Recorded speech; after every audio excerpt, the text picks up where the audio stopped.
Okay, today I want to share some problems we're having with a load that's moving from North Carolina to Georgia. It's a load that we move every week, and we're just starting to have a few issues with it. What's happened is the shipper has gone from a larger box that they usually transport these frozen corn nuggets in to smaller boxes now. And with the smaller boxes, they're still stacking them all the way up to the top, and it does not seem like they're using enough shrink wrap. But I want to run that by you guys and see if you can chime in to give us some assistance. Let us know what you think about this.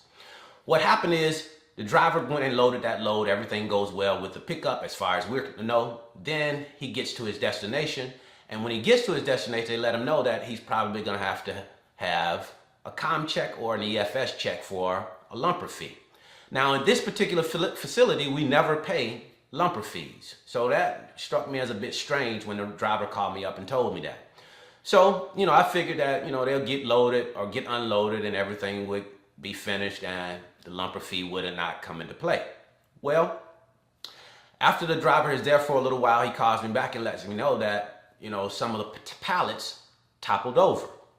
And I said, what do you mean toppled over? He said, well, probably about half of the truck has toppled over, and what happened is obviously he left some space between the pallets, and as he is moving toward his destination, hitting brakes and different things like that, the pallets toppled over because they're top heavy, of course, and he's saying that it wasn't enough shrink wrap on those pallets.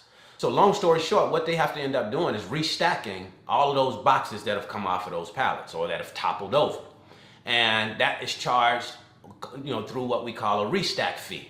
And not only do you have to pay the restack fee, you're also going to have to pay detention. So after he told me that, of course, I went ahead and let the shipper know that we're going to need detention, and we're going to also need authorization for the restack. So it's $480 for the restack, and also we're going to be paying detention pay on that. So we want to get authorization before we go ahead and get that approved. So they of course, approved it. We went ahead and had the restack done and had detention paid. But my dilemma is this: for when we move that load again, what do you think is the best way to get that load loaded so that you don't have those boxes toppling over? Do you suggest that we, don't stack them as high, or we maybe suggest that to the shipper? And that's all I'm doing here is basically coming up with suggestions, that we can provide to our shipper. Now, the carrier that moved that load, what he told me was that, number one, they need to shrink wrap those pallets better. More shrink wrap needs to be used to ensure that it's secure. He also said that they loaded it sideways, and it left space between those pallets, and as you're transiting, hitting brakes and things of that nature, it's going to topple over.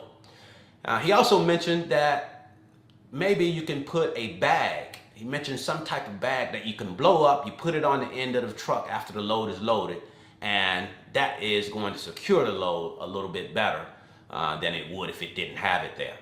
Now, the shipper mentioned to me that wants to have the carriers to use load locks. And a load lock, from what I understand, goes on the end of the truck after the load is loaded. But here's my question to you. When you're using load locks, do you think that we should be using load locks throughout the entire load? Meaning load a few pallets and then put a load lock. Load more pallets and then put a load lock. To make sure that those pallets stay in place. Would that be something that you think would alleviate this problem? Just trying to get an idea of what you guys think. Would certainly appreciate truckers, freight brokers, logisticians that have been doing this for a while. If you've had this encounter before, if you hadn't been doing it for a while, if you've encountered this issue and you have a fix to it, we would certainly appreciate it if you would leave it in the comment box below. So thank you so much for your time this morning. See you at the top, because the bottom is much too crowded.